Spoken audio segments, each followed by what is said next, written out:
So we are addressing challenge number 8. How can new project execution and technology make marginal tie-in of fields and projects for prolonging life of installations more profitable? So what we are proposing to do is to perform more 4D seismic with higher quality and also exploiting much more of the data recorded during normal 4D projects. So normally only a fraction of the data is actually used, and we have found that much more value is hidden in the data, and this can be exploited by automated workflows for 4D fluid pressure and lithology detection.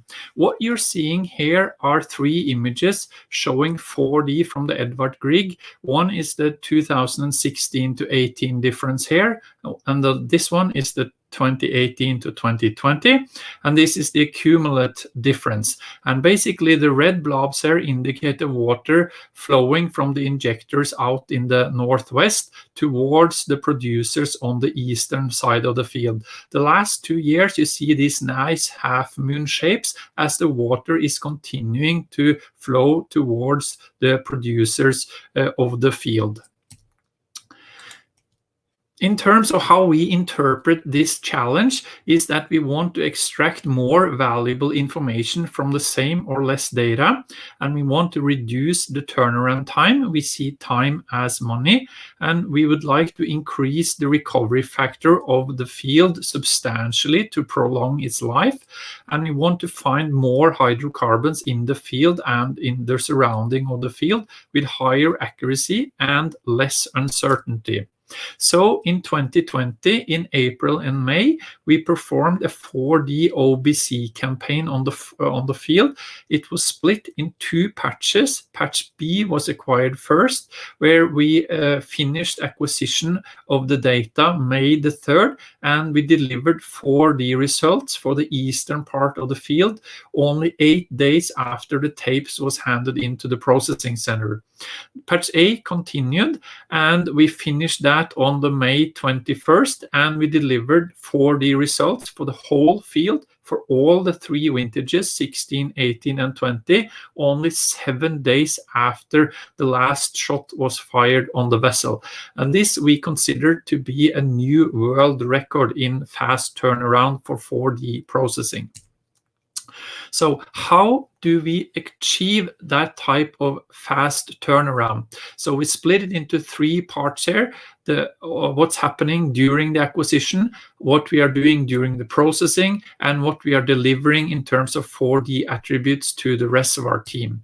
So on board the vessel, we actually, during this COVID period, we had to reduce the staffing. So we put on several laptops that sent data directly into the cloud so that we could sit at home and in various offices monitoring exactly what was going on in the field, and also automatically QCing data in the processing center offshore, so that we did not have to spend a lot of time after the data was recorded to make sure that everything was correct.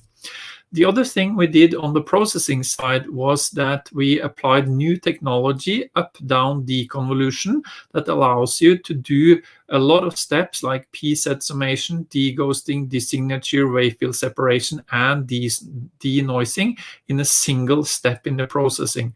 We also utilized RTM migration, which is very fast and honors complex geology and runs in only overnight for this type of data set. The most important part we did was we employed what we like to call a digital twin. So we actually pretended that we had recorded the 20 data set before we started to do it. And we could pre-run all the data flows prior to actually going out in the field. And as we recorded data, we simply replaced receiver by receiver by receiver, so we could basically every single day we could rerun the 4D flow with more new data recorded. Of course, there's a lot of preparations involved here, testing, knowing your team, effective communications via communication platforms during the COVID, such as SharePoint, Teams, Skype, and etc. And the last part which we employed, which was critical to the project, was that we generated 4D attributes that we had predefined up front. So actually this file you see here was what was delivered to the reservoir team and not a bunch of seg-y data. We actually delivered these maps digitally before any seismic data was delivered, so that the interpretation can be started immediately from the 4D data. Second part I wanted to bring to your attention is that when you record on the seafloor, you also record converted PS wave energy. And this allows you to separate the pressure effects around the injectors from the fluid effects from the water going into the reservoir effect. This will ultimately be used to invert the data for pressure, fluid, and lithology effects in our reservoir.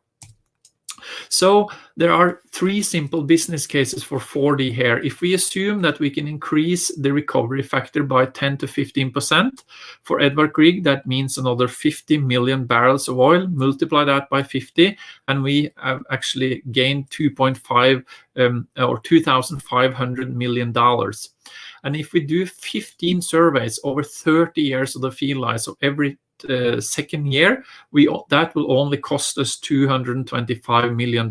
So there's a tremendous business case for doing this. Or if we place one infill well in the wrong location, so the cost of an infill well may be 40 million, and one survey only 50 million. So there are multiple good reasons to perform this type of acquisition to monitor your reservoir. So a new world record was broken this year by delivering final OBC 4D data to our interpreters only 7 days after it was required. And digitalization and smart workflows has provided the means to achieve this turnaround. And we will extend this with machine learning and artificial intelligence combined with data compression, so we don't need to ship data from the vessel, but we can transfer it via satellite to reduce this down to only 3-4 days. And we are inverting the data now to get even more value out of our 4D seismic data. So thank you very much.